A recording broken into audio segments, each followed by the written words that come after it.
ऊपर अमीर, नीचे गरीब सहेली की सुहागरात। माँ, मैंने आपसे कहा था ना कि मुझे ये सूट नहीं पहनना है। आखिरकार मेरी इस ड्रेस में क्या प्रॉब्लम है? आरोही बेटा, तुझे आज लड़की वाले देखने आ रहे हैं ना, तू कहीं फैशन शो में थोड़ी ही जा रही है जो तुझे आज के दिन भी ये ड्रेस पहननी है। अरे आरोही, तुम अभी तक तैयार नहीं हुई? अलका तू देखना, माँ मुझे ये सूट पहनने के लिए बोल रही है। तो जानती ही है ना कि मुझे ये सूट साड़ी पहनना बिल्कुल भी पसंद नहीं है। आरोही मेरी दोस्त, तुम पर हर एक चीज अच्छी लगती है, चाहे वो ड्रेस हो या सूट। तुम एक बार सूट तो पहन कर देखो, तुम इसमें बहुत सुंदर लगोगी। बस मेरे खातिर तुम एक बार सूट पहन लो। अपनी बचपन की सहेली अलका के जोर देने पर आरोही सूट पहनने के लिए मान जाती है, जिसके बाद आरोही सूट पहनती है और अलका अपने हाथों से आरोही को तैयार करती है। थोड़ी देर में लड़के वाले भी आरोही को देखने के लिए आ जाते हैं। आंटी जी, ये लीजिए पानी। रामू काका, आप गार्डन का काम देख लीजिए, मैं इनके लिए नाश्ता लेकर आती हूँ। अलका रिश्ता देखने आई अपर्णा के पैर छूती है और जाकर उसके लिए नाश्ता लेकर आती है। थोड़ी देर में आरोही भी वहां नीचे आ जाती है। तो बहन जी बताइए, हमारी बेटी आपको कैसी लगी? सुंदर है ना? बहन जी, आपकी बेटी तो बहुत सुंदर है, लेकिन ये लड़की कौन है? इसका नाम अलका है और ये आरोही की बचपन की सहेली है, यही पास में ही रहती है। कहने को दोनों ही सहेलियां हैं, लेकिन दोनों में कितना फर्क है। आरोही को इतनी देर हो गई है, लेकिन इसने अब तक मेरे पैर नहीं छुए, और ये लड़की ने तो मेरे पैर छूने के साथ साथ मेरा इतना सम्मान भी किया। अगर ये लड़की मेरे घर की बड़ी बहू बन जाए तो? क्या हुआ बहन जी, आप क्या सोच रही हैं? कुछ नहीं बहन जी, मुझे ये रिश्ता मंजूर है। आरोही मेरे छोटे बेटे दीपक की पत्नी बनेगी। जिसके बाद शीतल अलका के घर का पता लेकर उसको देती है और अलका के घर वो जाती है और देखती है कि अलका एक छोटे से मकान में रहती है, जहां उसकी बूढ़ी माँ लोगों के कपड़े सिल रही है। बहन जी, मुझे ज्यादा घुमा फिरा कर बातें करने की आदत नहीं है। आपकी बेटी अलका की आदत और व्यवहार मुझे बहुत ज्यादा पसंद आया, इसीलिए मैं अलका को अपने घर की बड़ी बहू बनाना चाहती हूँ।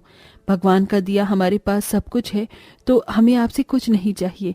बस आप अपनी बेटी का रिश्ता मेरे बड़े बेटे के साथ तय कर दीजिए।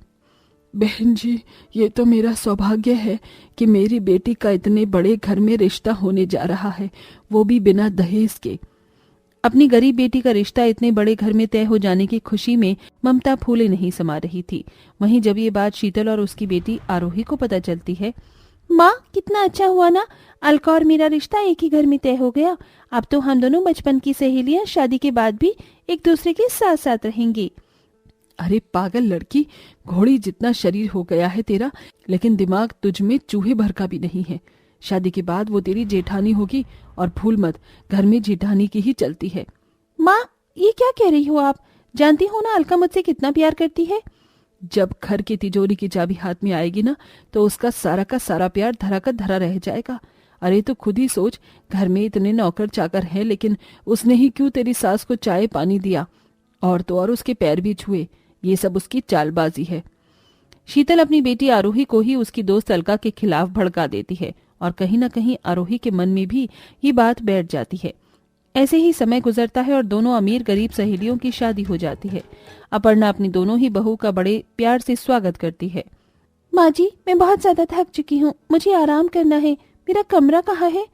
आरोही बहू, तेरा कमरा ये सामने वाला है, और अलका बहू, तेरा कमरा ऊपर वाला है। इस अलका को माँ जी ने ऊपर का कमरा दिया और मुझे नीचे का। नीचे किचन भी है, इसका मतलब किचन का सारा काम भी मुझे ही करना पड़ेगा और रहना भी मुझे ही नीचे है। माँ जी, वो क्या है ना, मुझे नीचे वाले कमरे में रहने की आदत नहीं है। शुरू ही से मैं ऊपर वाले कमरे में रही हूँ, क्यों ना आप अलका को नीचे वाला कमरा दे दे। आरोही बहू, मैं तुम दोनों के हिसाब से तुम दोनों के कमरे बनवा चुकी हूँ।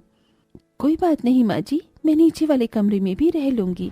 आप आरोही को ऊपर वाला कमरा दे दीजिए, और वैसे भी मुझे नीचे रहने की ही आदत है। अलका की बात सुन अपर्णा आरोही के ऊपर वाला कमरा दे देती है। वहीं आरोही अलका को बिना कुछ कहे उसके सामने से मुंह बनाकर चली जाती है। अलका को आरोही का ऐसा बर्ताव बुरा तो लगता है, लेकिन वो कुछ नहीं कहती। आरोही माय डार्लिंग, देखो मैं तुम्हारे लिए कितना सुंदर डायमंड नेकलेस लेकर आया हूँ। वाओ दीपक, ये डायमंड नेकलेस तो बहुत ज्यादा सुंदर है। जहां ऊपर अमीर सहेली का पति उसकी पत्नी को सुहागरात के दिन लाखों का डायमंड नेकलेस सेट देता है, वहीं दूसरी तरफ अलका, भले ही हमारी शादी हुई है, लेकिन शादी से पहले हम एक दूसरे को बिल्कुल भी नहीं जानते थे।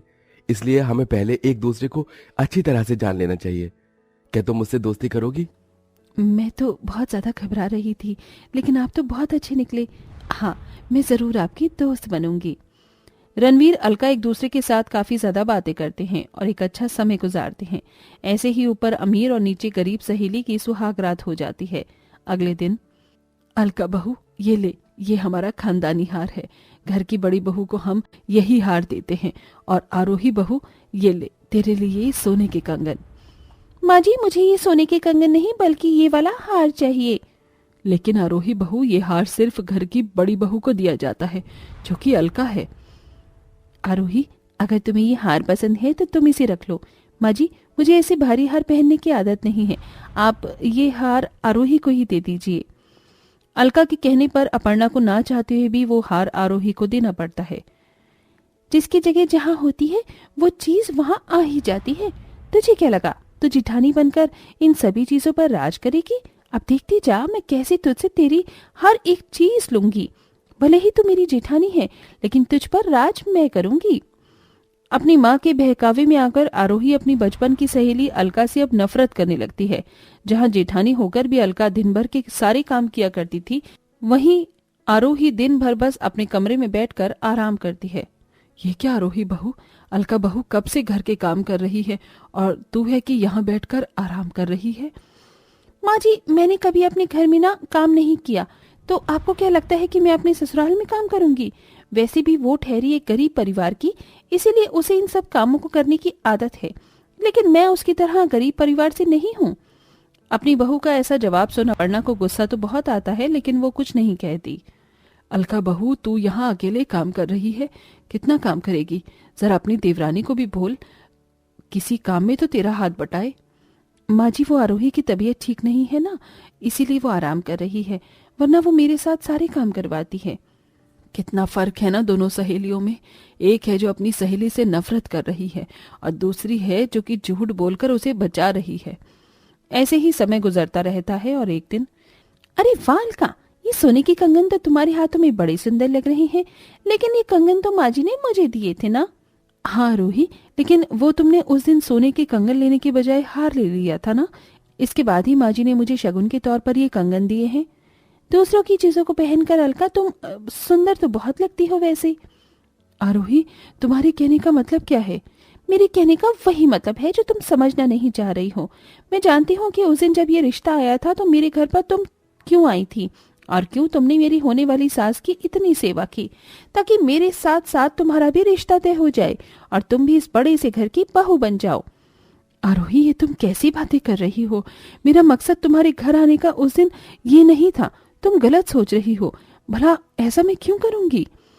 अलका, ये भोलेपन का नाटक माँ जी के सामने दिखाना, ना कि मेरे सामने। मुझे तो खुद पर गुस्सा आ रहा है कि मैं क्यों तुम जैसी गरीब लड़की को अपनी दोस्त बना चुकी हूँ। बचपन की सहेली के मुंह से ऐसी बात सुन अलका को बहुत दुख लगता है। अलका आरोही को समझाने की बहुत कोशिश करती है, लेकिन आरोही अलका की एक नहीं सुनती। ऐसे ही समय गुजरता रहता है और एक दिन घर में शॉर्ट सर्किट हो जाने की वजह से पूरे घर में आग लग जाती है। सभी लोग समय से बाहर तो आ ही जाते हैं, लेकिन आरोही अंदर ही फंस जाती है। कोई बचाओ मुझे, बचाओ बचाओ, मेरी मदद करो, मैं अंदर हूँ। बढ़ती आग को देखकर किसी की भी घर के अंदर जाने की हिम्मत नहीं हुई, लेकिन तभी अलका अपनी जान की परवाह न करते हुए आग की लपटों को चीरते हुए घर के अंदर जाती है और आरोही को बचाकर बाहर ले आती है। आरोही, तुम ठीक तो हो ना? अपनी माँ के बहकावे में आकर आरोही ने जिस बचपन की सहेली से इतना बुरा बर्ताव किया था, आज उसी सहेली ने अपनी जान पर खेलकर आरोही की जान बचाई थी। ये सब देख और आरोही की आंखों में शर्मिंदगी के आंसू होते हैं। अलका, मेरी बहन, मुझे माफ कर दो। अपनी माँ की बातों में आकर मैं तुम्हारी दुश्मन बन बैठी थी और भूल गई थी कि जब जब मुझे किसी की जरूरत थी तो उस वक्त तुमने मेरा साथ दिया, और आज भी जब मैं मौत के इतने करीब थी तो तुमने मेरी जान बचाई। नहीं आरोही, तुम मुझसे माफी मत मांगो। मैं तुम्हारी आंखों में आंसू नहीं देख सकती। जो हुआ सब अनजाने में हुआ।